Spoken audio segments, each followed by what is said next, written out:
என்னது முறைச்சா அடிப்பீங்களா? என்ன மிஸ்டர் திருமாவளவன் அவர்களே, ஒரு கட்சியோட தலைவரா இருந்துட்டு இப்படிலாம் பேசலாமா? உங்களை சில பேர் வாழும் அம்பேத்கர் அப்படின்லாம் புரிஞ்சுட்டு இருக்காங்க. நீங்களே ஒரு வன்முறை தூண்டுற மாதிரி இந்த மாதிரி பேசுறது எந்த வகையில் நியாயம்? ஸோ இன்னைக்கு நம்ம எதை பத்தி பேச போறோம் கேட்டீங்கன்னா, அதாவது கொஞ்ச நாளைக்கு முன்னாடி தமிழக வெற்றிக்கலத்துல இருந்து ஆதவர்ஜனா இருக்காருல்ல, தேர்தல் மேலாண்மை பொதுச்செயலாளர், அவர் வந்து பாத்தீங்கன்னா கரூர் சம்பவத்தை நடந்து கொஞ்ச நாள்ல ஒரு ட்விட் ஒன்று போட்டார். அதாவது அநீதி எங்களுக்கு மேல வேணே பண்றாங்கன்னு சொல்லிட்டு ஒரு புரட்சி வெடிக்கும் அப்படிங்கிற மாதிரி ஒரு லைன்ல ட்வீட் போட்டார்.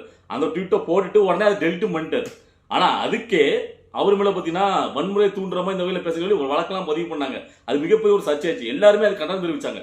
ஆனா இப்போ திமுக கூட்டணி இருக்கக்கூடிய விடுதலை சிறுத்தைகள் கட்சியுடைய தலைவர் திருமாவளவன் அவர்கள் இன்னைக்கு ஒரு பொது மேடையில் வச்சுட்டு முறைச்சா அடிக்கதான் செய்வாங்க, முறைச்சா அப்புறம் அடிக்காம என்ன பண்ணுவோம் அப்படின்ட்டு அவர் கட்சியோட தலைவர் நாம அப்படிங்கிறதே மறந்துட்டு அவர் என்ன பேசியிருக்காரு, எதுக்காக பேசியிருக்காருன்னு கேட்டீங்கன்னா, உங்களுக்கு நல்லா தெரியும். 2 நாளைக்கு முன்னாடி திருமாவளவுடைய கார் வந்து பாத்தீங்கன்னா ஒரு வழக்கறிஞர் பைக்ல மோதி ஒரு சர்ச்சை ஆயிடுச்சு. அவங்க கட்சி திருமாவளவன் கட்சியை சேர்ந்தவங்க அவரை அடிச்சு துரத்துனாங்க. அதுக்கு முடிஞ்சதுக்கு அப்புறம் திருமாவளவன் அதுக்கு ஒரு விளக்கம் ஒன்று கொடுத்தாரு. அதாவது பாத்தீங்கன்னா கட்சிக்காரங்களாம் யாரும் அடிக்கல, கையை தூக்குனாங்க, ஓங்கினாங்க, அடிக்க முனைந்தார்கள், தள்ளுமொழி ஏற்பட்டுச்சு, காவல்துறை அவரை வந்து பார் கவுன்சில் அழைச்சிட்டு போச்சு, இப்படிதான் பேசி ஒரு முழு பூசணைய சோத்துல மறைச்ச மாதிரி மறைச்சிருந்தார். நல்லா பார்த்து தெரியும். சரி, நம்ம அதுக்கு வந்து விமர்சனம் பண்ணி யாருமே பேசியிருந்தோம். இப்போ அதை டோட்டல் அப்படியே மாத்தி ஒரு மேடையில பேசுறாரு. ஒரு கட்சியோட தலைவரோட கார் வருதுன்னா எவனா முன்னாடி இருந்து நிப்பானா, நின்றுட்டு முறைப்பானா? அவன் முறைச்சதுதான் அந்த அடி. அவன் என்ன ஜாதி மதம்லாம் நாங்க பார்க்கல, முறைச்சு தெனவட்டா பார்த்தான், அதுதான் அடிச்சாங்க. அது பெருசா அடிக்கல. அவங்க பசங்க 2 தட்டு தட்டி விட்டாங்க. அதுக்கே போயிட்டு ஹாஸ்பிட்டல் போயிட்டு படுத்துக்கிட்டு நாடகம் பண்றான் அப்படின்னு ரொம்ப ஒரு கட்சியோட தலைவர் உங்களை எவ்வளவு பேர் ஃபாலோ பண்றாங்க அப்படிங்கிற கொஞ்சம் கூட இது இல்லாம ரொம்ப அது வந்து அவர் கீழே இறங்கி ஒரு பேசுற மாதிரி பேசுறாரு. இது வந்து எப்படி இருக்குன்னு கேட்டீங்கன்னா, அவங்களோட கட்சி தோழர்களை இனிமேல நீங்க இப்படிதான் இருக்கணும், நீங்க பண்ணது கரெக்ட் தான் அப்படின்னு ட்ரிகர் பண்ணி தூண்டுற மாதிரி தான் இருக்கு. சோ இது வந்து எந்த வகையில தமிழ்நாடு அரசாங்கம் இதை அனுமதிக்குது நான் கேட்கிறேன். இப்படி ஒரு கட்சி தலைவர் ஒரு பொது மேடையில கட்சியாளர்களை பார்த்து சோ இந்த மாதிரி முறைச்சான் அதனாலதான் அடிச்சோம். அதாவது ஹெச் ராஜா அன்னைக்கு ஒரு படத்துல இப்போ ரிலீஸ் பண்ணிருக்காரு. அந்த படத்துல வந்து பாத்தீங்கன்னா என்ன நீங்க வந்து அடங்கமுறை அத்திமுறை அந்த குரூப்பா அப்படி கேட்காரு. அவர் வந்து பாத்தீங்கன்னா சினிமா தான் அப்படி பேசிக்க முடியும், நிஜத்துல அப்படி பேச முடியுமா, பேசி பாருங்க அப்படின்னு அதே மாதிரி சொல்றாரு. இப்போ நான் வந்து ஹெச் ராஜா பேசுறது சரியா தவறு சொல்ல வரல. அவர் பேசுமே தவிர அவர் சினிமால டைரக்டா விமர்சிக்காரு, அதுக்கு ஒரு பதிலடி கொடுக்காரு. ஆனா சினிமாவில் நீ பேசுற நிஜத்தை வந்து பேசிப்பாரு அப்படிங்கிறாரு. சோ அப்ப திருமாவளவன் அவர்கள் ஏன் இந்த மாதிரியான ஒரு முன்னெடுக்காரு? சோ இதுக்கு முன்னாடி அவர் பேசின வாசங்கள் எல்லாருக்குமே தெரியும்ல. அதாவது ஒவ்வொருத்தர் மேலேயும் ஒரு 10 வழக்கு வாங்கணும், அப்பதான் நீங்க வந்து சிறுத்தைகள் அப்படின்னு அவர் விமர்சித்தாரு. சோ இப்படி போகும்போது இப்படி பேசும்போது அப்போ அந்த மக்களை வந்து திரும்ப திரும்ப உங்களுடைய தேவைக்காக உங்களுடைய அரசியலுக்காண்டி அவங்களை எப்பவுமே அந்த மோட்ல ஃபயர் மோட்லயே வைக்கணும் அப்படிங்கிற மாதிரி நீங்க பேசுற மாதிரி தானே இருக்கு. இது எப்படி ஒரு உத்தமான ஒரு பெரிய தலைவர் பேச ஸ்பீச்சா? நீங்க நல்லா பாருங்க. விஜய் அவர்கள் நீங்க நிறைய விமர்சிக்கீங்களா? விஜய் அவர்கள் நேத்து கட்சி ஆரம்பிச்சு மனசுல இருந்தாலும் உங்களோட வயதுல சிறியவரா இருந்தாலும் அவர் என்னைக்காவது இந்த மாதிரி ட்ரிகர் பண்ற மாதிரி எங்கேயாவது ஒரு வார்த்தை பேசி நீங்க கேள்விப்பட்டிருக்கீங்களா? சோ அப்போ வயது சிறியவரா இருந்தாலும் அவர்கிட்ட இருக்கிற பக்குவம் உங்களுமே ஆட்கள்லாம் வர மாட்டேங்குது. ஏன் அப்படி பேசுறீங்க? இப்போ எப்பா ஒரு எதுக்கு உங்களை விமர்சிச்சாங்க? நீங்க காருக்குள்ள இருந்து இப்படி சம்பவம் நடைபெற்றது. அதாவது காருக்குள்ள இருந்துட்டு நீங்க என்ன சொல்லிக்கலாம், எப்பா அது விடுங்க போக விடுங்க அப்படின்னா போயிருப்பாங்க. யாருமே நீங்க பொதுவா நினைச்சு பாருங்க, ஒரு பப்ளிக்கா இருக்கிறவங்க ஒரு கட்சியோட தலைவர் திருமாவளவன் காரணம் இருக்காரு அவர்கிட்ட போய் சண்டை யாரும் வர மாட்டாங்க. அவர் இருக்கா தெரிஞ்சாலே கிளம்பிடுவாங்க.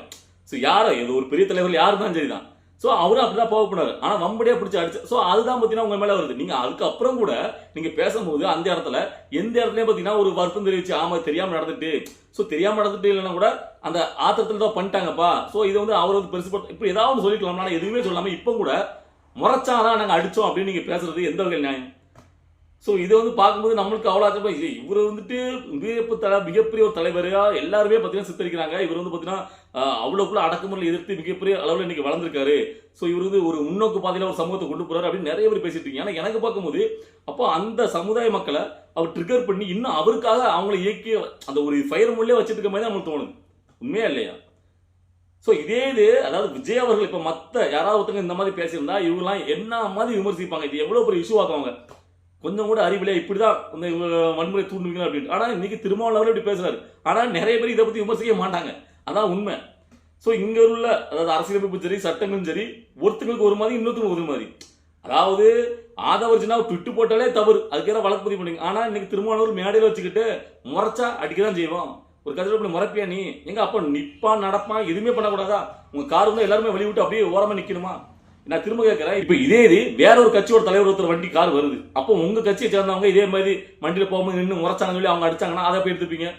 எவ்வளவுக்குள்ள அடக்குமுறை பண்றாங்க பாத்தீங்களா? ஏன் எதிர்த்து வந்து கேள்வி கேட்கறதுக்கு அவங்களுக்கு உரிமை கிடையாதா, அதிகாரம் கிடையாதா? இதுதான் அடக்குமுறை அப்படின்னு நீங்க கேள்வி கேட்பீங்களா மாட்டீங்களா? சோ இதுக்கு மட்டும் போய் சொல்லுங்க. அப்போ நீங்க பண்ணா சரி, மத்தவங்க பண்ணா தவறு. என்னங்க நியாயம் இது? ஸோ இதுதான் நமக்கு வந்து பார்த்தீங்கன்னா தமிழ்நாட்டோட நிலைமையை பார்த்துட்டுங்க. அதாவது திமுக ஆட்சி இருக்குன்னா திமுக ஆட்சியில் உள்ளவங்க என்ன தப்பு பண்ணாலும் அது சரி. திமுக ஆட்சியில் உள்ளவங்க அதை இப்போ தமிழை வச்சு காலத்தையும் கரூர் சம்பவத்தை பற்றி எவ்வளோ நாள் விமர்சனம் பண்ணலாம், அது வந்து பார்த்தீங்கன்னா தவறு கிடையாது. அது சரி, அதுக்கு அதிகாரம் இருக்கு, சுதந்திரம் இருக்கு.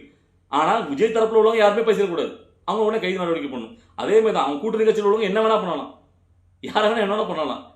இல்லை மக்கள் பார்த்துட்டீங்களா இல்லையா? ஸோ அதில் இன்னைக்கு இன்னொரு முக்கியமான விஷயத்தை பற்றி பேசணும். அதாவது எத்தனை பேர் இந்த வீடியோ பார்த்தீங்கன்னு தெரியல, லேட்டஸ்ட்டாக ஒருத்தங்க, அதாவது அவங்க பேர் ஒன்று தெரியல, மின்னம்பலம் அப்படிங்கிற யூடியூப் சேனலில் ஒரு ஆங்கராக ஒருத்தவங்க வந்து லேடிஸ் தான், அவங்க வந்து அவங்க நல்ல அருமையாக அவங்க வந்து பார்த்தீங்கன்னா கேள்வியில் கேட்குறாங்க. எதிர்த்தரப்பில் அவங்க டீசெண்டாக அவங்க கேள்விகள் எப்பவுமே இருக்குது. ஸோ நான் தான் இப்போ தான் பார்த்தேன். அதுலேயுமே இந்த திருமாவளவன்ட்ட கிடுக்குப்படியா ஒரு கேள்வி கேட்டாங்க. நான் வந்து பார்த்து சிரித்தேன். உண்மையிலே இப்படிலாம் கேள்வி கேட்கணும் அப்படிங்கிறது எனக்கு தோணுச்சு. நம்ம நினச்ச மாதிரி கேள்வி கேட்டாங்க. என்ன கேட்டிங்கன்னா, அந்த லேடி கேட்குறாங்க, அதாவது இப்போ கரூர் விஷயத்தில் வந்து பார்த்தீங்கன்னா சிபிஐ விசாரணை வைக்காங்களா, அதுக்கு நீங்கள் என்ன சொல்கிறீங்க அப்படி கேட்கும்போது அதுக்கு வந்து திருமாவளவன் சொல்கிறார், அதாவது சிபிஐ மட்டும் என்ன 100% நம்பகத்தன்மை வாய்ந்த அமைப்பா என்ன, அதுவுமே ஆளுங்கட்சியோட அதெல்லாம் செயல்படுது, சென்ட்ரல் கவர்மெண்ட் என்ன சொல்றது அந்த மாதிரி தான் அவங்க முடிவுகள் எடுப்பாங்க, ஒன்றும் இல்லைங்க, அதில் நீங்கள் சிபிஐக்கு மாற்றினீங்கன்னா வழக்கு தள்ளி போகுமே தவிர அதில் பெருசாக நீதிலாம் கிடைக்காது அப்படின்னு சொல்கிறாரு. உடனே அவங்க வந்து ரிப்ளை ஒரு கமெண்ட், அதுதான் சரியாக நீங்கள் பார்க்கணும். நீங்க அப்ப இதே மாதிரி தானே வேங்க வயல் விஷயம் வந்துச்சுல்ல, அப்ப நீங்க சிபிஐ கேட்டீங்களே, அப்ப அது மட்டும் என்ன, அது என்ன நியாயம் இருக்கு? ஸோ அப்போ நீங்க சிபிஐ கேட்டீங்கன்னா அப்ப பிஜேபிக்கும் உங்களுக்கும் அப்போ உறவு இருக்குன்னு சொல்லி எடுத்துக்கலாமா அப்படின்னு கேட்ட உடனே அப்படியே மாத்தி, இல்லைங்க அவங்க அதாவது இப்போ வந்து தமிழை வச்சு அரசியல் செய்ய பாக்குறாங்க, நாங்க வந்து அரசியல் செய்ய பார்க்கல.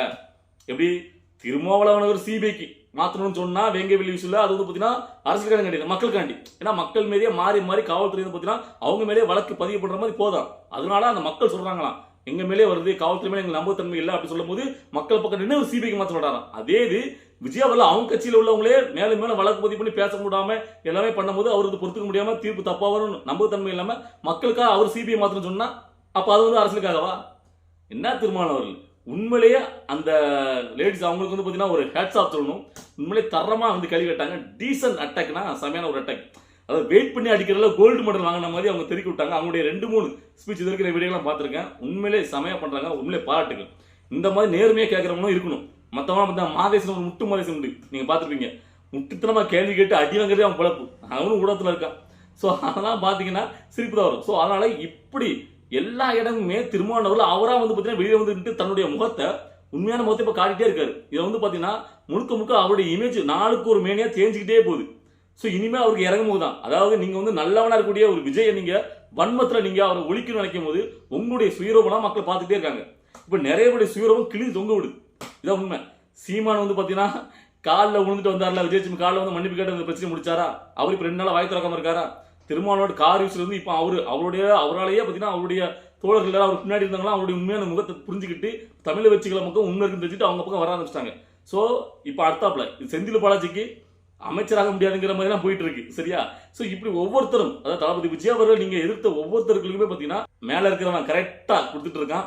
ஸோ அந்த வகையில் தான் திருமாவளவன் இன்னைக்கு இந்த அளவுக்கு பார்த்தீங்கன்னா தரம் தாழ்ந்த ஒரு விமர்சனத்தை பேசுறாரோ அப்படிங்கிற ஒரு எண்ணோட்டம் நீங்க பார்க்கும்போது உங்களுக்கு எப்படி தோணுச்சுங்கிறத நீங்க பதிவு பண்ணுங்க. அடுத்தது இந்த நேரத்தில் இன்னொருத்தருக்கு ஒரு பதிவு கொடுக்கணும். அதாவது எப்பவுமே திமுக ஆதரவாக முட்டு கொடுக்கிறது திருமாவளவன் அவர்கள், அப்புறம் நான் தமிழ் சீமான் அவருடைய தம்பிகள், இப்படி ஆமக்குஞ்சு தம்பிகள் தான் வரும். இந்த தடவை புதுசா சம்பந்தமே இல்லை ஒருத்தர் வந்திருக்காரு. யாருன்னு கேட்டீங்கன்னா டிடிவி தினகரன்.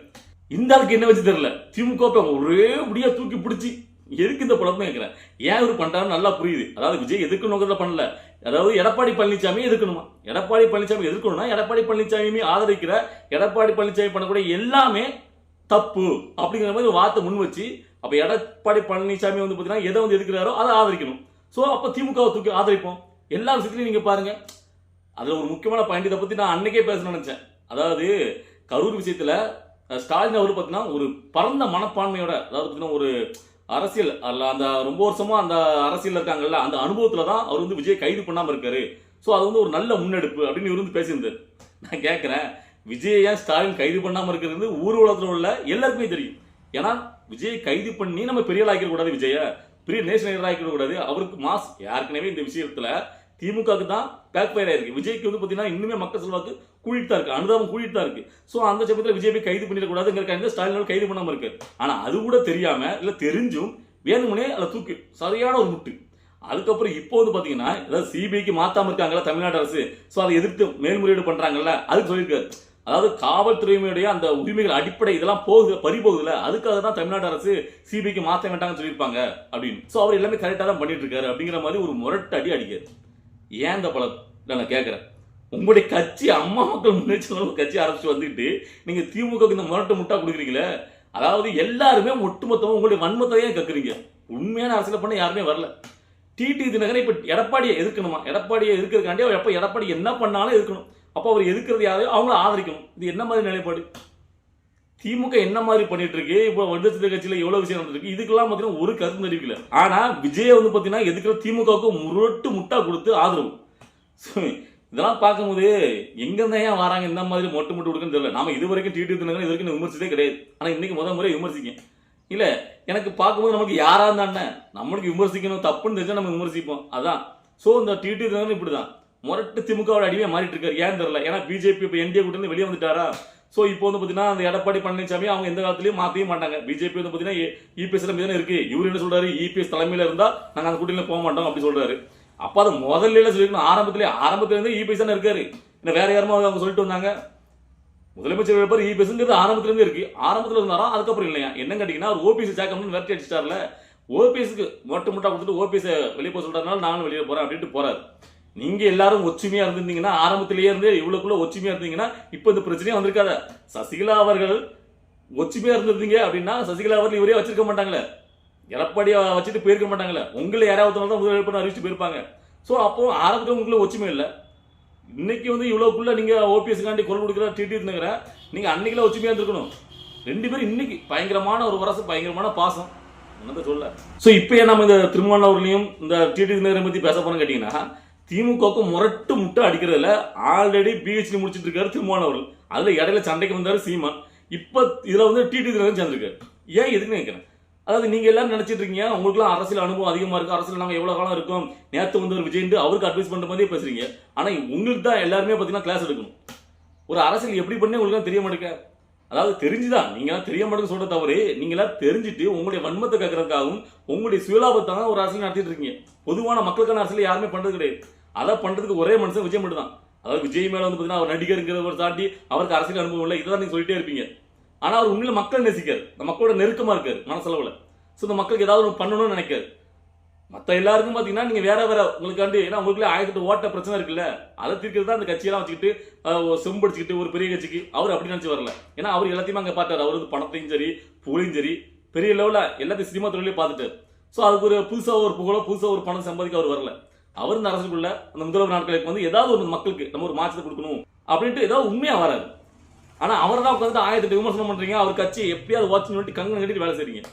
இப்ப நான் கேட்கிறேன், திருமாவளவர்கள் இந்த அளவுக்கு ஒரு மறைச்சு பார்த்தா அடிச்சோம் அப்படிதான் அடிப்போங்கிற தோணியில பேசுறாரு.